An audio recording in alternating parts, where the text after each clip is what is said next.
Meskipun ibu hamil dikatakan sangat penting untuk mengkonsumsi sayur-sayuran demi menunjang kesehatan tubuh dan janin di dalam kandungan, bunda hamil juga perlu berhati-hati dalam memilih sayuran yang dikonsumsi.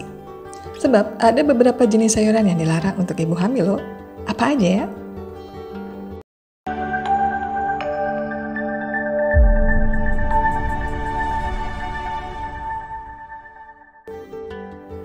Toge mentah. Hal ini lantaran lingkungan yang lembab yang dibutuhkan benih untuk mulai bertunas, sangat ideal untuk pertumbuhan bakteri dalam toge. Maka dari itu, sebaiknya jangan mengkonsumsi toge dalam keadaan mentah. Jika bunda ingin mengkonsumsinya, pastikan sudah dicuci bersih dan dimasak hingga matang. Pare. Ketika masa kehamilan berlangsung, alangkah lebih baiknya menghindari konsumsi pare lantaran dapat menyebabkan efek samping seperti sakit kepala, sakit perut, diare, dan kram.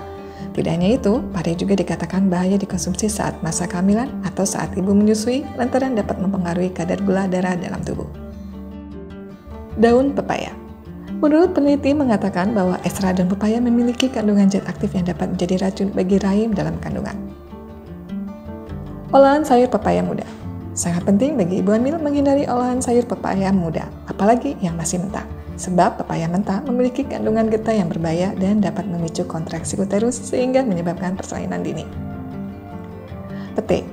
Umumnya mengkonsumsi pete tidak sepenuhnya dilarang bagi ibu hamil. Akan tetapi, jika mengkonsumsinya dalam kadar yang berlebihan, justru akan sangat berbahaya lantaran dalam menyebabkan efek buruk pada ginjal yang dipaksa untuk bekerja lebih keras. Jengkol. Jengkol memiliki kandungan berbahaya bernama asam jengkolat. Kandungan asam inilah yang nantinya dapat mengakibatkan keracunan jika menumpuk di dalam ginjal. Sehingga jika terjadi penumpukan, maka akan membentuk kristal tajam dalam ginjal dan bisa merobek dinding saluran kemih. Dalam mengkonsumsi sayuran khusus ibu hamil, ada beberapa tips yang harus dilakukan agar aman dikonsumsi. Pastikan mencuci sayuran di bawah air mengalir dan bersihkan hingga ke sela-sela agar tanah yang menempel agar benar-benar hilang. Hindari mencuci sayuran dengan sabun atau sejenisnya. Selalu pastikan tangan dalam kondisi bersih sebelum mengolah sayuran yang akan dimasak. Olah sayuran dengan cara direbus atau ditumis sesuai selera dan pastikan menggunakan bumbu secukupnya agar tidak beresiko terkena penyakit.